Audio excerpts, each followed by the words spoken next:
Hello সবাইকে, আমার চ্যানেলে তোমাদের সবাইকে আবারও ওয়েলকাম। আজকে আমার হঠাৎ করে ইচ্ছে করলো আমি ডিমের কারি দিয়ে ভাত খাবো।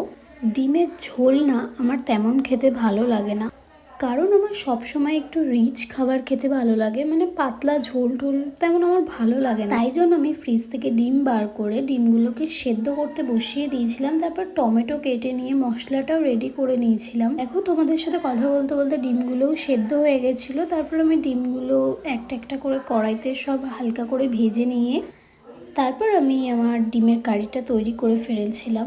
খেতেও কিন্তু খুবই ভালো হয়েছিল। তারপর চান করে আমি সকালের খাবার খেয়ে নিয়েছিলাম জল মুড়ি।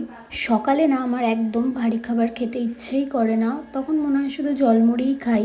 মা রান্না করেছিল ভাত, ডাল, আলু ভাজা, তার সাথে করেছিল আলু পোস্ত, কিন্তু আমি কোনো কিছু দিয়েই খাইনি, শুধু ডিমের কারি দিয়েই খেয়েছিলাম। আমার না অনেক রকম তরকারি দিয়ে খেতে একদমই ভাল লাগে না, তাই আমি শুধু ডিমের কারি দিয়েই ভাতটা খেয়ে নিয়েছিলাম।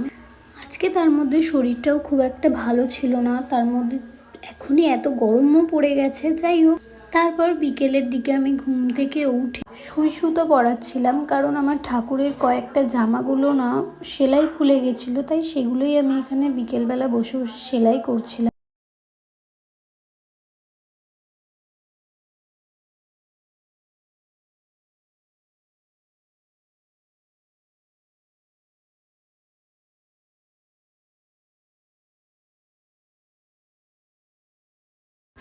মা সন্ধ্যের দিকে এনেছিল একটা লেসের প্যাকেট, তাই সন্ধ্যেবেলা খিদে পেয়েছিল বলে একটু বসে বসে খাচ্ছিলামও। আমার নীল লেসের প্যাকেটটাই বেশি ভালো লাগে, অন্য লাল লেস এগুলো আমি অত পছন্দ করি না। রাত্রে খেয়েছিলাম রুটি দিয়ে বড়ার তরকারি। আজকের মিনি ব্লগটা এই পর্যন্তই, দেখা হচ্ছে পরের ভিডিও।